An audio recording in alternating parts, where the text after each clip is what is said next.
global shutter. Sony just announced an A9 III, the latest revision of this camera line with that global shutter. What does that mean? It's probably going to change photography and videography moving forward. In this video, I'm going to talk about more so global shutter, what it could potentially mean for the camera industry. Current systems use a rolling shutter, so it's going to read the image out line by line, and there are limitations to that. You have the Nikon Z9, which has a pretty quick rolling shutter. I think it's 1/250th of a second approximately, but global shutter is even better. I'll talk a little bit about the A9 III, but it's a very expensive camera. It's going to be niche for a while. It has a lot of features, a lot of functionality. Sony upgraded the ergonomics. They, of course, have a very fast, cool, expensive camera now. It's going to be only for the people that can drop $6,000 United States currency on one. The question is, what could the global shutter mean for photography and videography? With the A9 III, we can see that you're going to have improved autofocus, face detect, animal detect, because you're getting, in this case, 120 updates per second. One of the big things is removal of the mechanical shutter system. That's probably a lot of expense, a lot of technology. Removing it completely should save manufacturing costs, should keep the camera lasting longer. Hopefully into the future, this technology will get cheap enough on the sensor level to be in smaller, cheaper cameras. You put it into something like the Canon M200, which will not exist anymore because the EFM lens mount is going away, but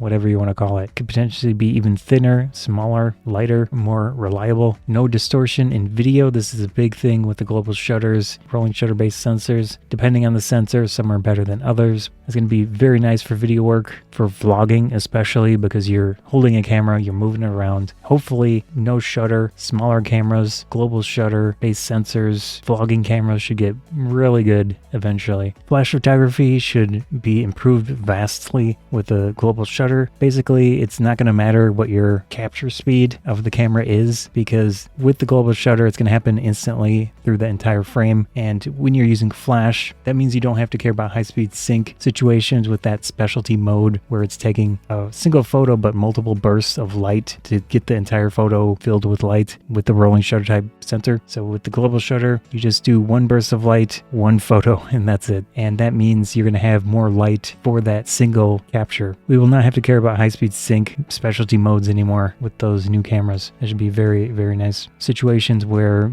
the lighting is going to be flickery, depending on what type of light it is. You won't have any banding in your images, but that will be a mix of software, firmware, and the global shutter technology. Another benefit of the global shutter technology will be in autofocus, so you could potentially have more updates, more information for the processing to deal with face detect, eye detect, animal, people, whatever you want to detect in the scene. So benefits on the video side too with autofocus should definitely be improving over time with global shutters compared to rolling shutters. I'm really hoping that global shutter technology in the sensors moves down pretty quickly to the consumer level. So we're talking small cameras, cheap cameras with a global shutter. It's going to be a manufacturing benefit, assuming the sensors aren't very difficult and expensive to make. Hopefully they deal with that if it is, but imagine having a small compact camera, global shutter. It's going to have great video, it's going to have great autofocus. It's a huge win-win potentially into the future. Cheaper